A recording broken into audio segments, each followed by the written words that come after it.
Tu ne sais pas à quel moment il faut que tu achètes en bourse. Après la crise qu'on a subie, on a en très forte hausse, on a atteint des plus hauts historiques et aujourd'hui tu ne sais pas à quel moment est-ce que tu dois rentrer dans le marché. Tu as peur que si tu commences à investir dès maintenant, le marché va se retourner, etc. Et on a vu des choses similaires dans le passé.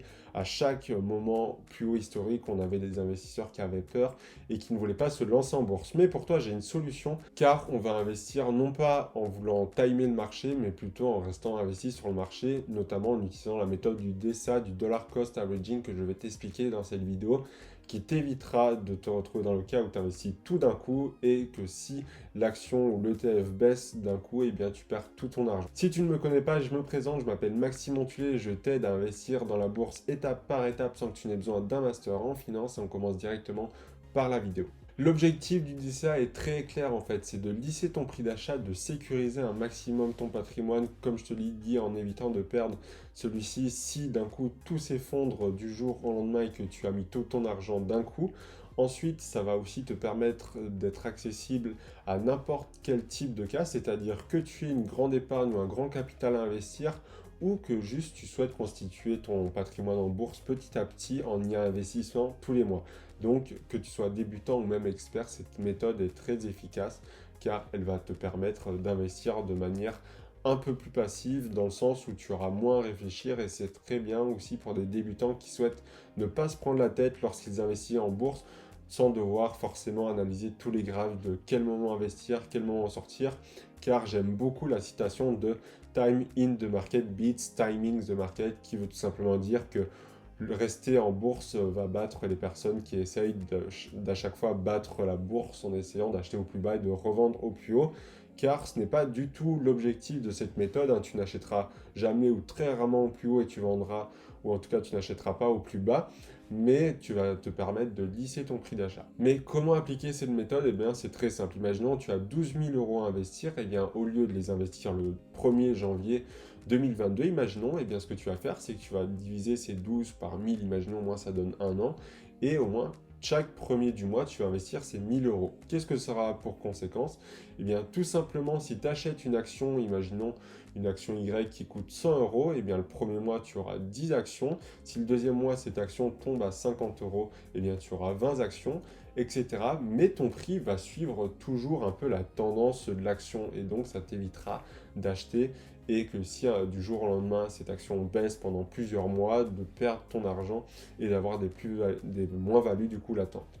Par contre, évidemment, c'est des mathématiques, hein. Donc si cette action monte en flèche durant toute l'année, si tu as fait du décès, donc que tu as acheté tous les mois et qu'au début l'action valait 100, puis après 110, 120 pour finir à 150 sans jamais baisser entre le 1er janvier 2021 et 2022, eh bien le problème c'est que forcément tu auras payé plus cher en moyenne ton prix de revient unitaire que si tu avais mis tout ton argent dès le 1er janvier, car elle n'a fait qu'augmenter. Mais personnellement, je préfère prendre ce risque de perdre un peu plus en plus-value si j'investis sur des actions qui ne font que monter, que d'investir tout à un instant T, et que si le lendemain il y a une crise, eh bien de voir une grande partie de mon capital réduire fortement et qui peut prendre plusieurs années avant de revenir à la normale.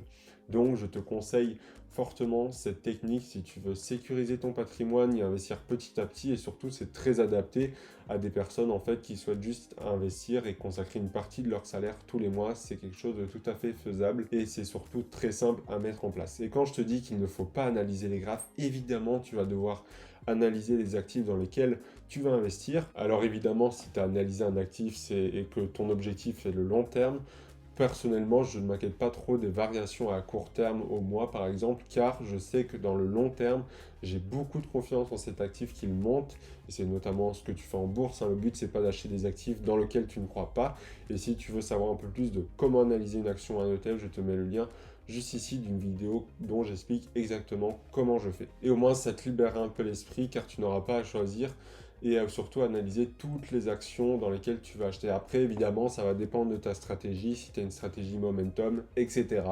Tu pourras à ce moment-là choisir dans quelle action investir, mais tu n'auras pas forcément à analyser de fond en comble tout le graphique.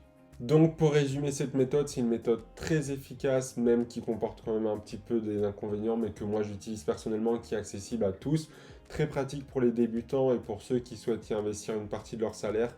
Et surtout, ça va un peu plus sécuriser ton capital. Comme on le sait hein, en bourse, rien n'est sécurisé à 100%, mais ça va te permettre au moins de lisser ton prix d'achat et de ne pas acheter avant un crack. Et si tu as peur d'investir au pire moment, eh bien cette méthode est faite pour justement suivre le cours du marché. Par exemple, si tu investis sur un ETF World, eh bien à ce moment-là, tu vas suivre un peu l'indice de ce prix. Et donc, évidemment, si tu as des choses volatiles sur le long terme, ça peut rapporter plus que investir tout à un instant T. Sauf si, comme je te l'ai dit, évidemment, Quoi de cette neuf? action ne peut que monter entre le début et la fin de ton DCA.